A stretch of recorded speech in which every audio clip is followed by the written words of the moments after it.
Hey guys, Ava here, and I just got out of school, but I decided to come down to the shop and do another video. So, what we got going on over here, Papa? Got a cam job. Another one? Yes. What are you installing? Which one? I haven't even looked to see which one. 22XE. Are those super popular? Yes, very good cam. Very good. What would you rate it out of 10? Oh, 10. This will be the second one today. Second one? Yes. How many on average do you do a week? Well, I'm gonna do about 6 this week.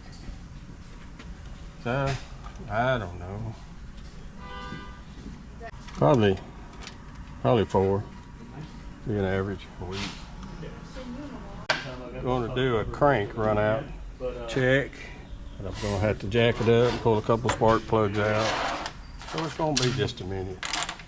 I'm going to be. Okay.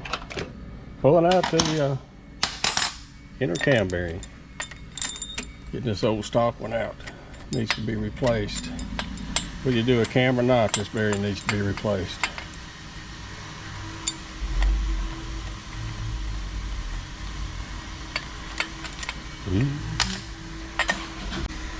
Factory bearing has got a lot to be desired. Yep. That the trash.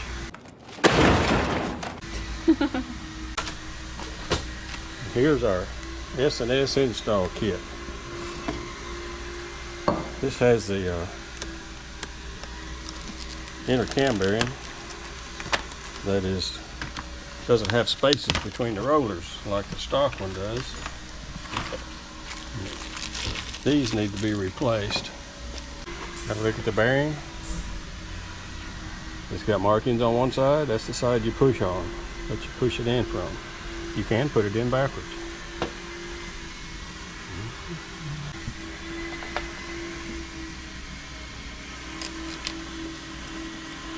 Got our Jim's tool up here. Let's see. There we go.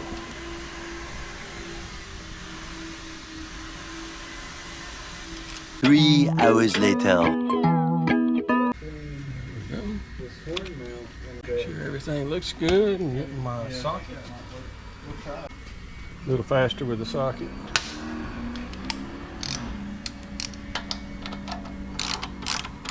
Push that bearing in. Alright, now we gotta take our tool back off. All that putting the tool together, now we just gotta take it right back off. What would you say is your favorite part of a cam install? Finishing. Yeah, try not to scratch anything. Put our little tool on it. We want to take something and reach in here and make sure that'll roll. Also, we can see our lettering on this bearing, make sure it's in the right way. If you can't see that, it's probably in backwards.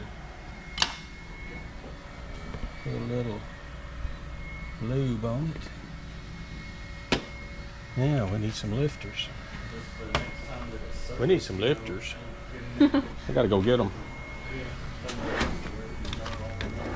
I'll be back in a minute. We're gonna try to bleed our lifters out the best we can. Stick that on the top of there. We'll take our vacuum, turn it on, and it will pull the air out of the lifter.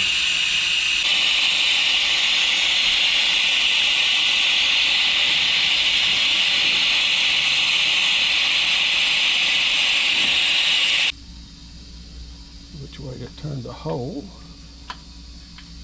Stick that up in there, and it shouldn't fall out.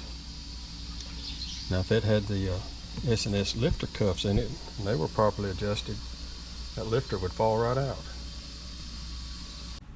In, fixing to bolt it up.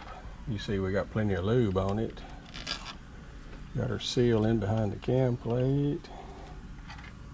Got lucky with this one. It's got an S&S exhaust, and I didn't even have to loosen it to do this job.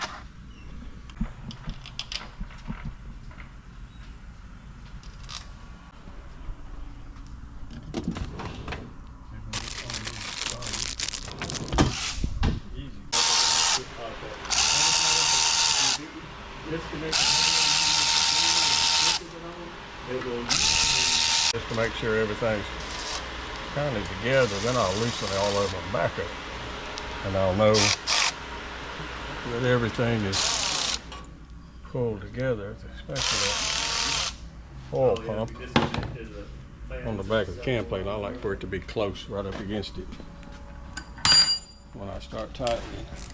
So I'm going to back all these off just a little. This cam plate's only got one dial on the back of it. Some cams got two.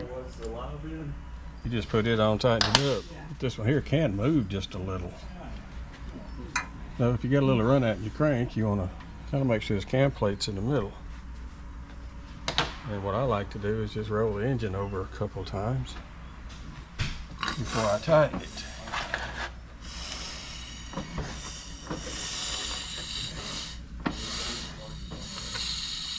It just kind of centers the cam plate, in my opinion.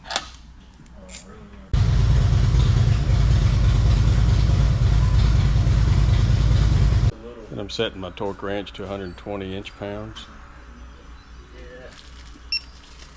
These things are bad though. That's why I locked out of one too on these Harleys. Battery cables will vibrate loose if you don't really know. It does teach me stuff. Alright, I like to check these, just go over them just to make sure I didn't miss one. We'll get it put somewhere quick. I got the cam plate where I want it.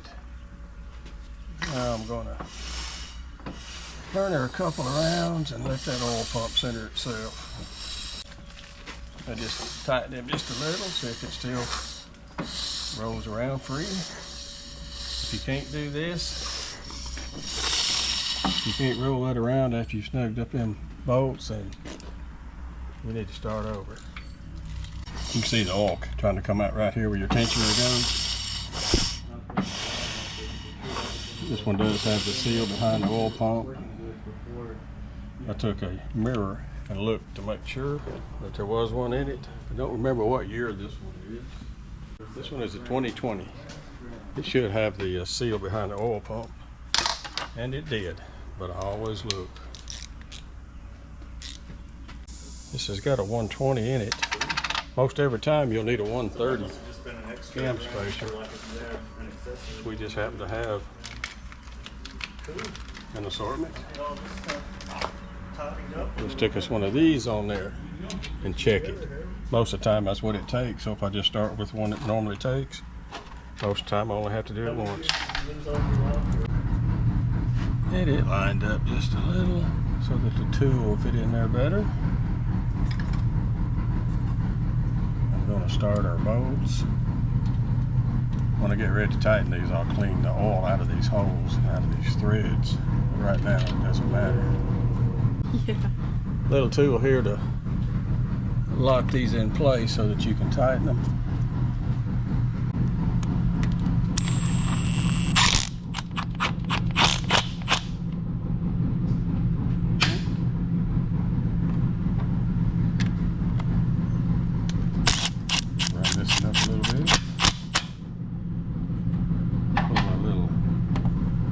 Out. Make sure we can push this cam in and out. There's a little slack there. Just like to push these in. Make sure they're in all the way.